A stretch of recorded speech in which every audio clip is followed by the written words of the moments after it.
इधर दूसरी तरफ आशी और गौरी गार्डन में बैठकर पढ़ाई कर रहे थे और तभी गौरी ने आशी की तरफ देखते हुए थोड़ा क्यूरियस होते हुए पूछा, आशी दीदी, क्या मैं आपसे एक बात पूछूं? आशी किताब से अपना ध्यान हटाकर गौरी के चेहरे की तरफ देखते हुए बोली, पूछो गौरी। आशी दीदी, प्लीज बुरा मत मानना, पर मैं बहुत दिन से यह पूछना चाहती थी कि आपका और क्रिश भैया का मेरा मतलब आप लोगों की शादी कुछ जल्दी नहीं हो गई?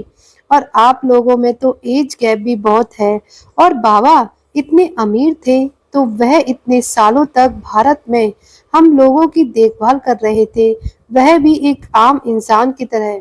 मुझे कुछ समझ नहीं आया।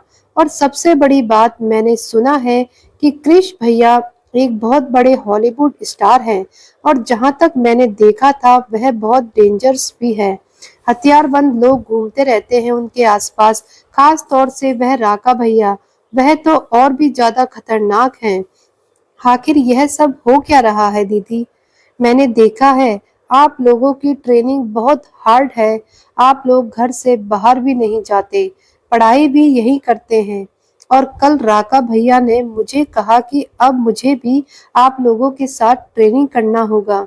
मुझे ये समझ नहीं आ रहा कि आप लोगों को इतनी हार्ड ट्रेनिंग क्या जरूरत है? कहते हुए गौरी थोड़ी कंफ्यूज और परेशान लग रही थी।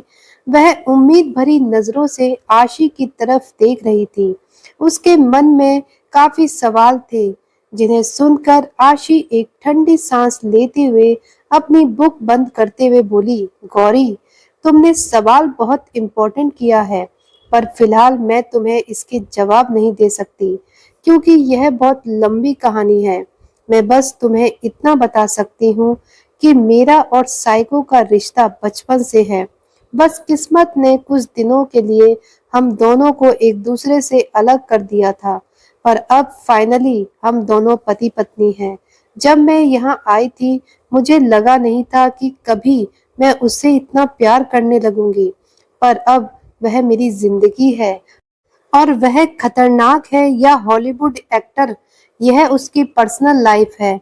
मुझे इससे कोई मतलब नहीं है। मेरे लिए इम्पोर्टेंट यह है कि वह मुझे प्यार करता है, और मैं उसे हर इंसान की जिंदगी में बहुत से ऐसे राज होते हैं जिन्हें वह चाहकर भी किसी को बता नहीं सकता, और ऐसे ही बहुत कुछ हम दोनों की लाइफ में है। और आगे क्या होता है, आगे इज जस्ट अ नंबर। और तुम्हें पता है, शायद यही हम दोनों के रिश्ते का प्लस पॉइंट है। वह मुझे अपनी जिम्मेदारी नहीं बल्कि अपनी जिंदगी समझता है। मुझे बच्चों की तरह पैम्पर करता है, कभी कभी डांटता है और मेरे नखरे उठाता है। तुम्हें पता है, उसके आगे इस घर में सबकी बोलती बंद हो जाती है, पर वह मेरे आगे कुछ नहीं बोलता बल्कि मुझे सुनता है। वह किसी की नहीं सुनता, पर मेरी बकवास हमेशा सुनता है। वह अपने आप को सबके सामने हार्ड दिखाता है, पर मैं जानती हूँ वह मेरे सामने सॉफ्ट हो जाता है। हम दोनों में सचमुच बहुत डिफरेंट है, पर परफेक्ट है। और मैंने बस ये अभी ग्रो करना शुरू किया है, पर इसके बावजूद वह मुझे प्यार करता है। वह मुझे वाइफ की तरह नहीं बल्कि बच्चे की तरह संभालता है। आशी की बातों में क्रिश के लिए बेपनाह प्यार नजर आ रहा था, और उसके चेहरे पर जो मीठी सी मुस्कान थी उसे गौरी भी देख सकती थी। और रही बात ट्रेनिंग की, तो वह तो बहुत जरूरी है। हर इंसान को सेल्फ डिफेंस होना चाहिए, ताकि कोई उसे दबा ना सके। आशी की बात सुनकर गौरी ने मुस्कुराते हुए आशी के हाथों पर हाथ रखते हुए कहा, दीदी, आपकी बातें सुनकर साफ पता चलता है कि आप क्रिश भाई से बहुत प्यार करती हैं, और उनके एक्शन देखकर तो मैं भी बता सकती हूँ कि वह आपसे बहुत प्यार करते हैं। सच दीदी, मैं आपके लिए बहुत खुश हूँ। फाइनली आपको आपकी जिंदगी की खुशियाँ मिल गईं। भगवान हर किसी को आपके पार्टनर जैसा लाइफ पार्टनर दे, जो हमें समझे, हमें प्यार करे, हमारी चिंता करे। कहते हुए गौरी की आंखों में कुछ दर्द नजर आ रहा था। दरअसल गौरी खुद अनाथ थी। कुछ साल पहले उसके भाई की भी मौत हो गई। अब वह इस दुनिया में बहुत अकेली है और आशी उसके दर्द को बहुत अच्छे से समझ सकती थी, क्योंकि वह भी काफी लंबे समय तक अपने आप को अनाथ ही समझती थी। यह सच है कि दुनिया में कोई आपको कितना भी प्यार करे, आपका ख्याल रखे, पर माँ-बाप की जगह तो कोई नहीं ले सकता। अब आशी ने धीरे से गौरी को अपने सीने से लगाते हुए उसके बालों में प्यार से हाथ चलाते हुए कहा, तुम चिंता मत करो गौरी, बहुत जल्द तुम्हारी लाइफ में भी एक ऐसा इंसान आएगा जो तुम्हें बहुत प्यार करेगा और तुम्हारी आंखों में आंसू भी नहीं आने देगा। आशी और गौरी एक दूसरे से बातें कर रहे थे। वहीं दूसरी तरफ निक अपने कमरे की बालकनी में बैठा अपने पैरों की फिजियोथेरेपी सेशन ले रहा था, लेकिन उसका पूरा ध्यान गार्डन में बैठे हुए आशी और गौरी पर ही था। इस वक्त उसकी आंखों में एक चमक और चेहरे पर मीठी सी मुस्कान थी। इधर दूसरी तरफ समर और नताशा शॉपिंग मॉल में बहुत सारी शॉपिंग कर चुके थे। समर नताशा के शॉपिंग बैग को अपने हाथों में लिए उसके पीछे पीछे घूम रहा था और अब वह मुंह बनाते हुए नताशा से बोला, नताशा कम ऑन यार, कितनी शॉपिंग करोगी, अब मैं थक गया हूँ, चलो ना प्लीज कुछ खा लेते हैं, मुझे शाम को कंसर्ट देखने भी जाना है, तुम भी चलोगी ना मेरे साथ। समर की बात सुनकर नताशा मासूम सा चेहरा बनाते हुए बोली, सॉरी समर, मैं जानती हूँ तुम्हें मैंने बहुत परेशान किया है और थैंक यू सो मच कि तुमने मेरी इतनी हेल्प की। चलो ठीक है, कुछ खा लेते हैं, पर मैं कंसर्ट देखने नहीं जाऊंगी। तुम एक काम करो, तुम कंसर्ट देखने चले जाओ, मैं घर से दूसरी गाड़ी मंगवा लेती हूँ। समर और नताशा रेस्टोरेंट में बैठ चुके थे और समर काउंटर पर नताशा के साथ खड़े होकर कुछ बर्गर और स्नैक्स ड्रिंक का ऑर्डर देकर उसके साथ एक टेबल पर बैठते हुए बोला, क्या नताशा तुम इतनी बोरिंग क्यों हो यार, तुम जानती हो हमारे पास कंसर्ट पास है और इतनी मुश्किल से तो आज हमें घर से बाहर निकलने का मौका मिला है, वरना वह आशी का साइको हमें बाहर निकलने ही नहीं देता। प्लीज नताशा तुम चलो ना मेरे साथ, बहुत मजा आएगा। और तुम्हें पता है मैं किसका कंसर्ट देखने जा रहा हूँ? रॉकी डेविडसन का। और रॉकी का नाम सुनते ही नताशा की आंखें अचानक ही हैरानी से बड़ी हो गई। उसने एक बार फिर समर से कंफर्म करते हुए पूछा, क्या क्या कहा तुमने? तुम किसका कंसर्ट देखने जा रहे हो? तभी एक वेटर दोनों के खाने का ऑर्डर लेकर आया। अब समर उसमें से एक बर्गर खाते हुए अपने पूरे मुंह के आसपास केचप लगाते हुए भरे हुए मुंह के साथ नताशा से बोला, रॉकी डेविडसन का और किसका यार, तुम्हें पता है उसकी कंसर्ट के सारे टिकट फुल थे। फिलहाल तो हम उससे थोड़ा नाराज हैं, इसलिए उससे बात नहीं कर रहे, लेकिन वह कलाकार अच्छा है और मैं उसका पुराना फैन हूँ, इसलिए जब हम लोगों के बीच सब कुछ अच्छा था ना, उस वक्त रॉकी ने मुझे एक वीआईपी पास दिया था जिस पर मैं अपने साथ एक और बंदे को लेकर जा सकता हूँ, तो मेरे साथ फिलहाल तुम ही चलो ना यार, बहुत अच्छा लगेगा। और अब तुम यह मत कहना कि तुम उससे नाराज हो, उसने कांड ही ऐसे किए हैं। ओके, नो प्रॉब्लम, अगर तुम्हें नहीं जाना तो मैं तुम्हें फोर्स नहीं करूंगा, हम घर चलते हैं। कहते हुए समर अपना बर्गर खाते हुए तिरछी नजर से नताशा को देख रहा था और तभी नताशा घर जाने की बात सुनकर जल्दी से हड़बड़ाते हुए अपने हाथ आगे करते हुए समर को रोकते हुए बोली, अरे नहीं, घर जाने की जरूरत नहीं है, अगर तुम्हें कंसर्ट देखने का मन है तो नो प्रॉब्लम, मैं भी चलती हूँ, वैसे भी घर जाकर क्या करना है, मेरा सारा होमवर्क कंप्लीट है। ओह ग्रेट, यह तो बहुत अच्छी बात है, तो चलो चलते हैं। कहते हुए समर ने अपने हाथ को टिश्यू पेपर से पोंछा और अब वह अपना बिल पे करके वहां से जाने को हुआ। तभी नताशा इतने सारे शॉपिंग बैग देखकर थोड़ा कंफ्यूज होते हुए समर से बोली, अरे लेकिन समर, इतने सारे शॉपिंग बैग हम कहाँ लेकर जाएंगे, हम तो बाइक पर आए हैं। और यह सुनकर समर ने मुस्कुराते हुए नताशा का हाथ पकड़कर वहां से जाते हुए कहा, तुम उसकी चिंता मत करो, मैंने माल की डिलीवरी के लिए घर पर बात कर ली है। यह सामान आराम से घर पहुंच जाएगा। अब चलो, कंसर्ट का टाइम हो गया। अब नताशा भी बेफिक्र हो चुकी थी। अब वह दोनों एक बार फिर बाइक पर बैठकर कंसर्ट की तरफ निकल गए। इधर दूसरी तरफ रॉकी अपने मेकअप रूम में बैठे मेकअप करवा रहा था और अपने गाने की लिरिक्स को अच्छे से याद कर रहा था, पर न जाने क्यों आज वह फोकस कर ही नहीं पा रहा था। बार बार उसकी आंखों के सामने समर और नताशा का हाथ पकड़ना, उसके साथ बाइक पर बैठना और हद से ज्यादा फ्रेंडली होना याद आ रहा था, जो चीज वह लाख कोशिश करने के बावजूद इग्नोर नहीं कर पा रहा था। वह काफी देर से कंसंट्रेट करने की कोशिश कर रहा था, लेकिन फाइनली वह फ्रस्ट्रेट होते हुए अपने हाथ में लिए हुए सॉन्ग लिरिक्स के पेपर को झटके से हवा में उड़ाते हुए गुस्से से चिल्लाकर अपनी जगह से खड़ा हुआ। Leave me alone! क्यों कर रही हो तुम मुझे तंग? अचानक रॉकी के गुस्से से चिल्लाने की आवाज सुनकर वह फीमेल मेकअप आर्टिस्ट जो रॉकी का मेकअप कर रही थी, अचानक डर कर 2 कदम पीछे होते हुए घबराकर रॉकी से बोली, I am so sorry sir. क्या आपको कहीं प्रॉब्लम हो रही है? क्या आपको कहीं हर्ट हुआ है सर? प्लीज मुझे बताइए, मैं ठीक करती हूँ। प्लीज कंसर्ट से इस बारे में कंप्लेंट मत कीजिएगा, मेरी जॉब चली जाएगी। I am so sorry sir. अचानक उस मेकअप आर्टिस्ट की बात सुनकर रॉकी का ध्यान उस आर्टिस्ट की तरफ गया और अगले ही पल वह अपने होश में आया।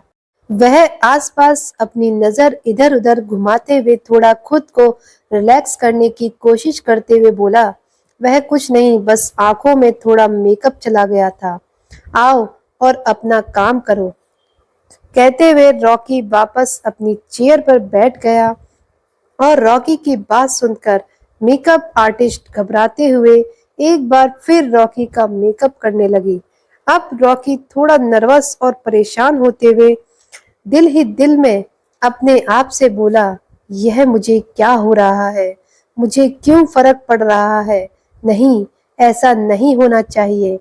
कहते हुए रॉकी अपने दिल को समझाने की कोशिश कर रहा था। शाम का वक्त एक बहुत ही बड़े स्टेडियम में बहुत ही ज्यादा लाइटनिंग और खूबसूरत सजावट हुई थी। उस स्टेडियम के बीचों बीच एक बहुत ही बड़ा स्टेज लगाया गया था। उसके आसपास काफी दूरी में बहुत सारे लोग, लगभग हजारों की गिनती में, अपनी अपनी जगह पर बैठे और खड़े थे। वहां कई सारे बहुत ही बड़े-बड़े स्क्रीन लगाए गए थे और उन टीवी के स्क्रीन का पूरा फोकस बीच स्टेज पर था। लोग रॉकी के नाम की वोटिंग कर रहे थे। लड़कियों में रॉकी का कुछ ज्यादा ही क्रेज था। बहुत ही बड़े-बड़े सॉफ्ट लाइट उस पूरे एरिया में घूम रहे थे। वहां की सजावट देखने लायक थी और तभी समर ने किसी को मैसेज टाइप करके सेंड किया। इस मैसेज का नोटिफिकेशन अपने कमरे में बैठी आशी के पास आया और इस मैसेज को पढ़ने के बाद आशी के चेहरे पर एक मिस्टीरियस स्माइल थी। अब आशी ने किसी को कॉल किया और उसे कुछ इंस्ट्रक्शन दिए। इधर दूसरी तरफ कंसर्ट में अचानक ही स्टेज पर अंधेरा हो गया। सभी लोग हैरानी से स्टेज की तरफ देखने लगे और तभी एक बहुत ही खूबसूरत स्पॉटलाइट स्टेज के बीचों बीच खड़े एक शख्स पर गई। रॉकी लोगों की तरफ अपनी पीठ किए गले में गिटार लटकाए, शर्टलेस, सिर्फ अपनी जीन्स में, कानों में एक ब्लूटूथ माइक लगाए हुए गिटार के तारों से खेलते हुए बहुत ही खूबसूरत म्यूजिक को बजाए अपने गाने की लिरिक्स को गाना शुरू करता है। और अब उसकी मीठी सी आवाज सुनकर लड़कियां जोर जोर से उसके नाम के नारे लगाने लगी। अचानक ही एक जोरदार धमाकेदार रोशनी और फायरवर्क्स के साथ रॉकी लोगों की तरफ पलटा और अब रॉकी की परफेक्ट बॉडी, उसके सिक्स पैक एब्स, गले में लटका हुआ गिटार उसे रॉकस्टार का लुक दे रहा था जैसा कि वह था।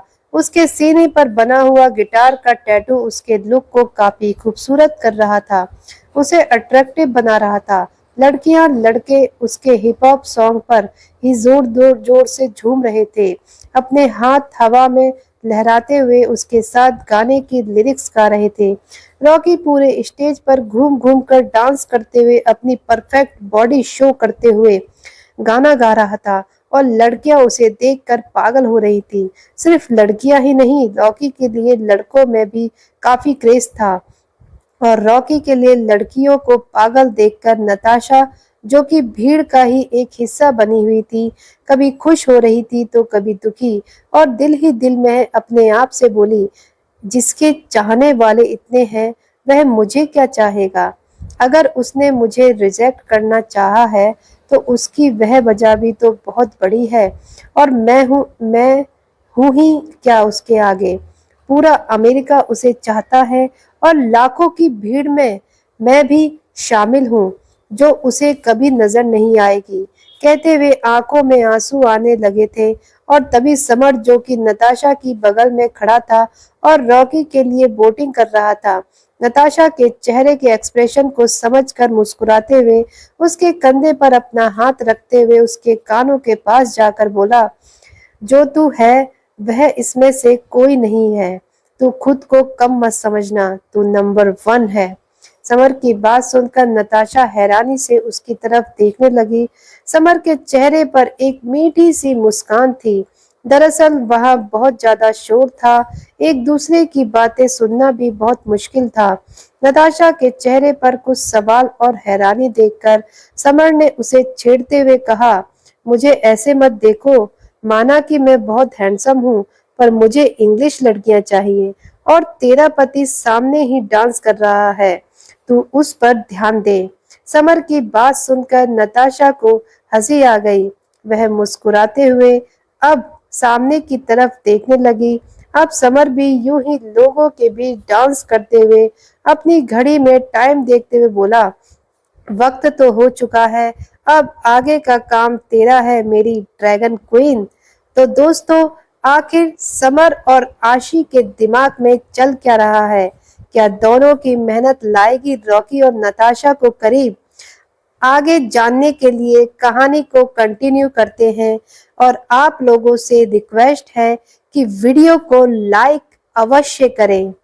इधर दूसरी तरफ राका को कोई बहुत ही जरूरी इंफॉर्मेटिव कॉल आई थी और राका मोबाइल पर काफी सीरियस होकर बात कर रहा था, और तभी पीछे से याना भी अपने मोबाइल पर किसी से ऑनलाइन चैट करते हुए आ रही थी और दोनों का ही ध्यान अपने मोबाइल पर था। इस वक्त राका स्विमिंग पूल के किनारे खड़े होकर अपने पैंट के पॉकेट में हाथ डाले बड़े ही टशन और एटीट्यूड के साथ फोन पर बात कर रहा था। इस वक्त उसके चेहरे के ठंडे और ऑरा से ही उसकी ताकत का अंदाजा लगाया जा सकता था। और याना जिसने इस वक्त अपने पैरों में एक हाई हील सैंडल, जीन्स और एक टॉप पहन रखा था। तभी राका अचानक ही बातें करते करते पीछे की तरफ पलटा।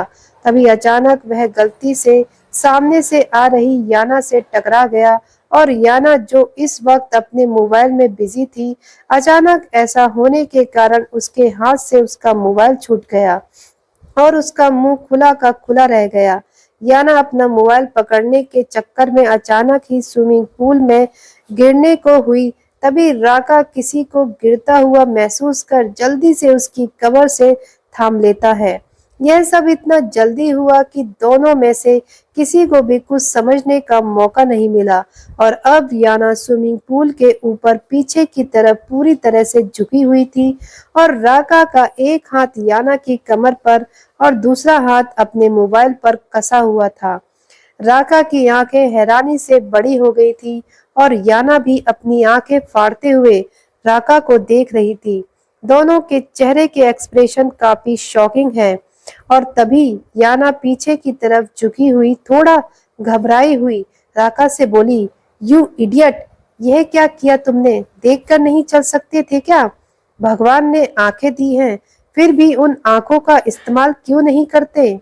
अपने दिमाग के साथ साथ अपनी आंखों को भी बेच खाया है क्या? कहते हुए याना के चेहरे और बातों में गुस्सा साफ झलक रहा था और याना की इन तानों भरी बातों को सुनकर राका को उस पर गुस्सा आने लगा था और अब वह याना को यूं ही उसकी कमर से थामे हुए दांत पीसते हुए याना से बोला, क्या तुम मुझे अंधा कह रही हो? तुम्हारी इतनी हिम्मत? राका के गुस्से भरे चेहरे को देखकर याना यूं ही अपनी नाक पकड़ते हुए गुस्से से राका की तरफ देखते हुए बोली, हाँ मैं तुम्हें अंधा कह रही हूँ क्योंकि अगर तुम्हारी आंखें होती तो तुम्हें नजर आता कि सामने से दूसरा इंसान आ रहा है। बाकी लोग तो बिना आंखों के अंधे होते हैं, लेकिन तुम तो आंखों वाले अंधे हो। अब खड़े खड़े मेरा मुंह क्या देख रहे हो? मुझे सीधा खड़ा करो और छोड़ो मेरी कमर, बदतमीज इंसान। याना की बातों को सुनकर राका को उस पर और भी ज्यादा गुस्सा आने लगा। अब उसने अपनी पकड़ याना की कमर पर जोर से कसते हुए अपनी नीली आंखों से उसे घूर कर देखते हुए कहा, क्या कहा तुमने? तुम मुझे धमकी दे रही हो? मुझे तुम्हारी तो लगता है तुम्हारा दिमाग बहुत गर्म है। डोंट वरी, मैं इसे अभी ठंडा कर देता हूँ। कहते हुए राका ने याना की आंखों में घूर कर देखते हुए अपने चेहरे पर तिरछी मुस्कान लेकर आया और इससे पहले कि याना कुछ समझ पाती, राका ने धीरे धीरे उसकी कमर पर अपनी पकड़ ढीली कर दी और यह देखकर याना समझ चुकी थी कि राका उसे गिराने वाला है और अब वह अपनी आंखें हैरानी से बाहर निकालते हुए गुस्से से राका की तरफ देखकर उस पर दांत पीसते हुए बोली, कोशिश भी मत करना। इससे पहले कि याना कुछ कह पाती, अचानक ही एक जोरदार आवाज के साथ ही याना अचानक ही छपाक से स्विमिंग पूल में गिर गई और अब रात के इस टाइम पर ठंडे ठंडे स्विमिंग पूल के पानी में याना अपने हाथ पैर मार रही थी और अब उसे पानी में गिरा हुआ देखकर राका अपने चेहरे पर तिरछी मुस्कान लाकर बोला, मुझे हल्के में लेने की कोशिश मत करना। तुम नहीं जानती मैं कौन हूँ। राका नाम है मेरा। मुझे छेड़ने की कोशिश मत करो, यही तुम्हारे लिए बेहतर है। कहते हुए राका के चेहरे पर एक कोल्ड ऑरा और आंखों में एक गुस्सा था। तभी राका ने देखा कि याना अपने हाथ पैर मारते हुए बार बार पानी के अंदर और बाहर जा रही है। याना पानी से खुद को बचाने की कोशिश करते हुए जल्दी जल्दी पानी में हाथ पैर मारते हुए राका से रिक्वेस्ट करते हुए बोली, okay okay, I am sorry, लेकिन प्लीज मुझे बचाओ। मुझे तैरना नहीं आता, प्लीज हेल्प मी। कहते हुए याना की सांस भारी हो रही थी। यह देखकर राका हैरान रह गया। अब वह जल्दी से याना को आवाज देते हुए बोला, क्या तुम्हें तैरना नहीं आता? अरे लेकिन ऐसा कैसे? तुम बाहर आओ जल्दी। राका की बात सुनकर याना यूं ही पानी में डूबते हुए हाथ पैर मारते हुए बोली, क्या तुम पागल हो? अगर मुझे तैरना आता तो मैं अब तक बाहर नहीं निकल जाती। अरे बेवकूफ, जल्दी मुझे बचाओ वरना मैं डूब कर मर जाऊंगी और तुम्हारा किंग तुम्हारी चटनी बना देगा और सुबह के ब्रेकफास्ट में ब्रेड बटर के साथ खाएगा। याना की बात सुनकर राका उसे अपनी ठंडी नजर से देखते हुए बोला, तुम मेरे किंग की चिंता मत करो, उन्हें मैं संभाल लूंगा। तुम अपनी चिंता करो, तुम बहुत बदतमीज हो। अगर तुम्हें बचना है तो मुझसे अपनी बदतमीजी के लिए माफी मांगो वरना डूब कर मरो यहीं। सुबह ही तुम्हारी मौत का एक एक्सीडेंट साबित हो चुका होगा। कहते हुए राका के चेहरे पर एक तिरछी मुस्कान थी जिसे देखकर याना काफी हैरान रह गई और अब याना गुस्से से मुंह बनाते हुए दांत पीसकर राका पर चिल्लाते हुए बोली, व्हाट? अरे हार्टलेस इंसान, अरे तुम पागल हो क्या? यहाँ मैं मर रही हूँ और तुम्हें माफी की पड़ी है।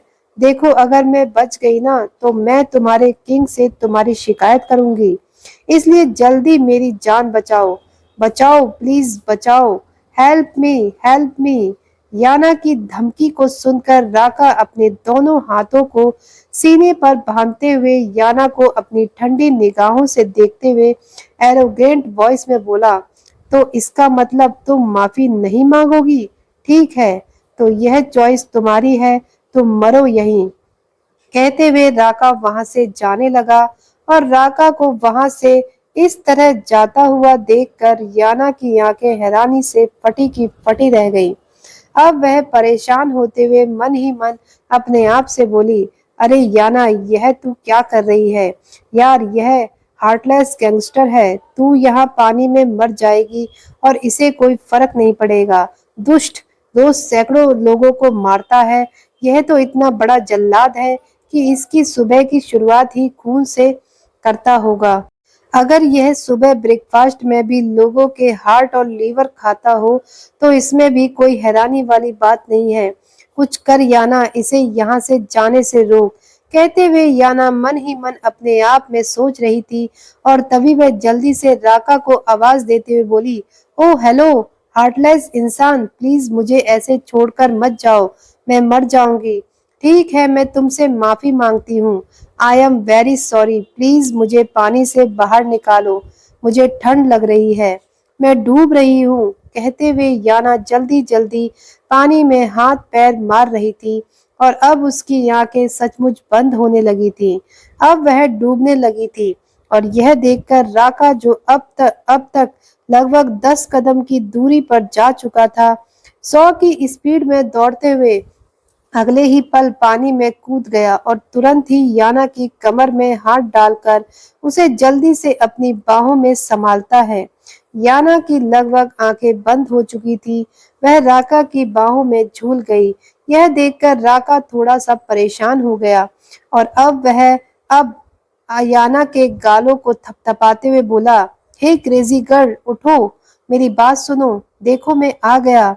कहते हुए राका थोड़ा परेशान होते हुए याना के चेहरे को थपथपाते हुए उसे उठाने की कोशिश कर रहा था।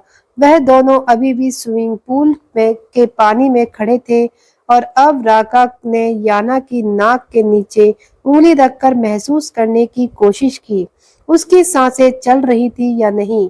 और अब राका को महसूस हुआ कि याना की सांसें बहुत धीमी धीमी चल रही हैं। अब उसने जल्दी से याना को अपनी गोद में ब्राइडल स्टाइल में उठाया और उसे स्विमिंग पूल के किनारे पर लिटा दिया। वह पानी में खड़े होकर ही स्विमिंग पूल के किनारे पर लेटी हुई याना के पेट पर हाथ रखकर उसके पेट से पानी निकालने के लिए उसे प्रेस करने लगा। लेकिन याना कोई रिस्पॉन्स नहीं कर रही थी। यह देखकर राका ने घबराते हुए जल्दी से अपने आप से कहा, ओह जीजस, यह तो उठ ही नहीं रही लगता है, अब मुझे इसे सीपीआर देना होगा। अब वह जल्दी से याना की नाक अपनी उंगली से दबाते हुए तुरंत ही उसके होठों पर अपने होठ रखकर उसे सीपीआर देने लगता है।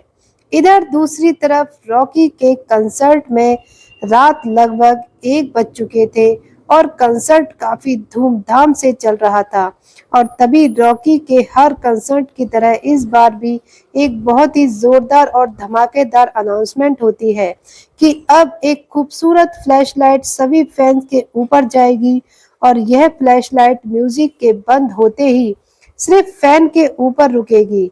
उस फैन को स्टेज पर आकर रॉकी से मिलने का मौका मिलेगा। यह सब बिल्कुल उसी तरह था जैसा कि पिछली बार आशी को मौका मिला था और इसे सुनने के बाद सभी फैंस में बहुत ही जोरों शोरों से इस चीज का स्वागत होने लगा। सभी के चेहरे पर बड़ी सी मुस्कान थी और सभी रॉकी के नाम की वोटिंग कर रहे थे। दरअसल रॉकी के हर कंसर्ट में यह सीन होता था, एक फैन को मौका मिलता था रॉकी के साथ आकर स्टेज ज्वाइन करने का। अभी प्लान के मुताबिक पूरे स्टेडियम में अंधेरा कर दिया गया था और एक बड़ी सी फ्लैश लाइट सभी फैन के ऊपर गोल गोल घूमने लगी। इसके साथ ही एक धमाकेदार म्यूजिक उस पूरे स्टेडियम में बज रहा था। सभी फैन अपना दिल थामकर इस बात की प्रार्थना कर रहे थे कि यह फ्लैश लाइट उनके ऊपर रुक जाए ताकि वह अपने रॉकस्टार, अपनी आइडियल के करीब जा सके। उसे एक बार करीब से देख सके या छू सके।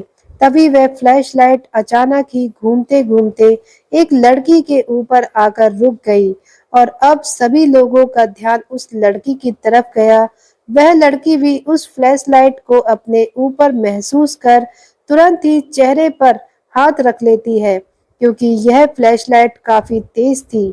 इस लाइट के कारण उसकी आंखों में इरिटेशन होने लगी। तभी स्टेज पर रॉकी ने मुस्कुराते हुए उस लड़की को आवाज देते हुए कहा, यू लकी गर्ल, क्या आप मेरे साथ स्टेज पर आकर मेरे साथ स्टेज ज्वाइन करना चाहोगी? मुझे बहुत अच्छा लगेगा। यह सुनने के बाद उस लड़की की आंखें हैरानी से बड़ी हो गईं।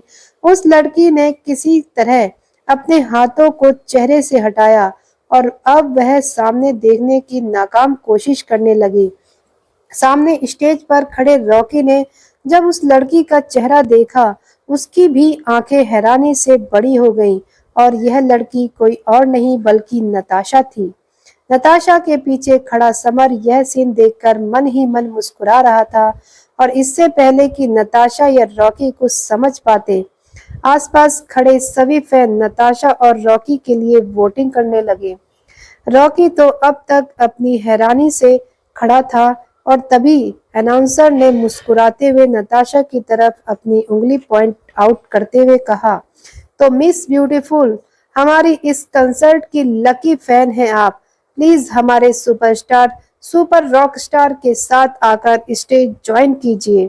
यह सुनने के बाद नताशा अपनी ही जगह पर जमी हुई थी, लेकिन तभी समर उसे पीछे से धक्का देते हुए बोला, अरे वाह, यह तो चमत्कार हो गया नताशा, जाकर अपने रॉक स्टार से एक बार फिर मिल ले।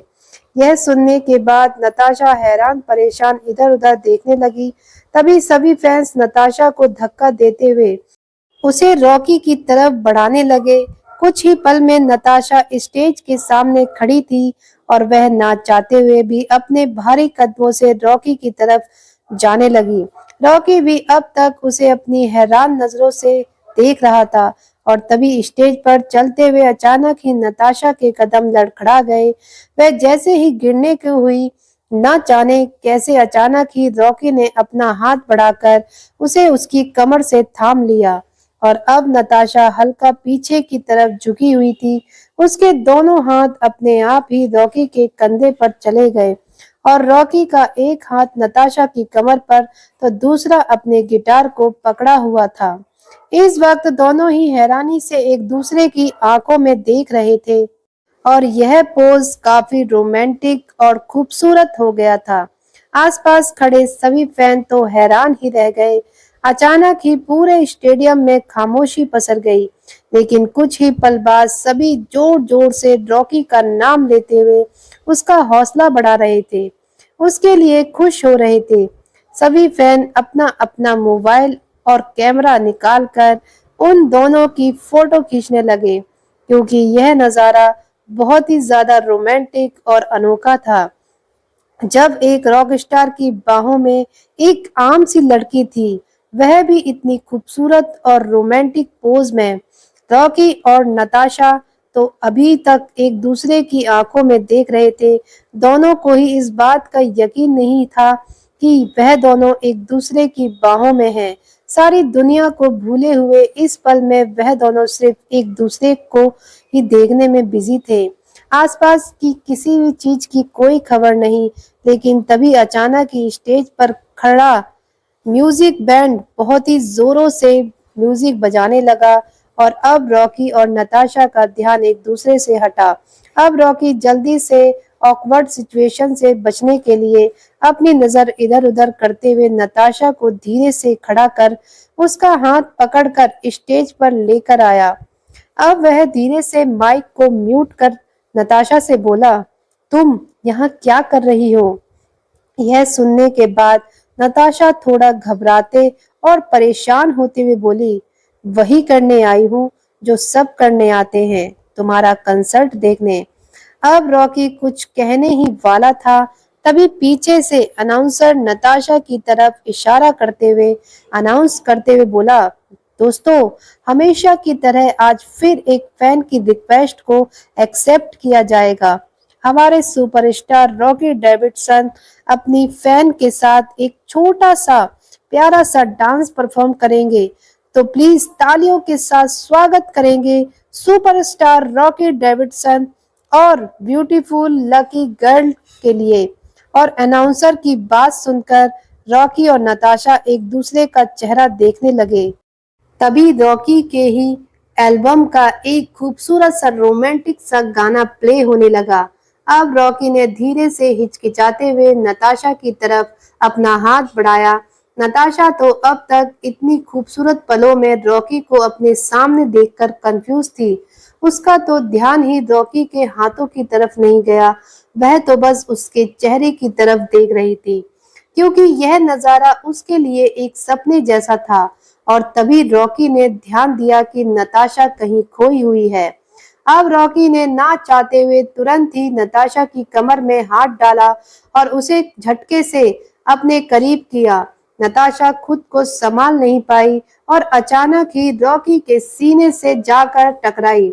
उसकी आंखें एक बार फिर रॉकी की आंखों से टकराई। अब दोनों ही एक दूसरे की आंखों में देखते हुए धीरे धीरे गाने की बीट पर हिलने लगे। तो दोस्तों, कहानी कैसी लगी कमेंट करके जरूर बताइएगा। मिलते हैं अगली वीडियो में अगले एपिसोड के साथ। तब तक के लिए धन्यवाद। दोस्तों, आप लोग ज्यादा से ज्यादा इस कहानी को शेयर करें और लाइक तो जरूर करें।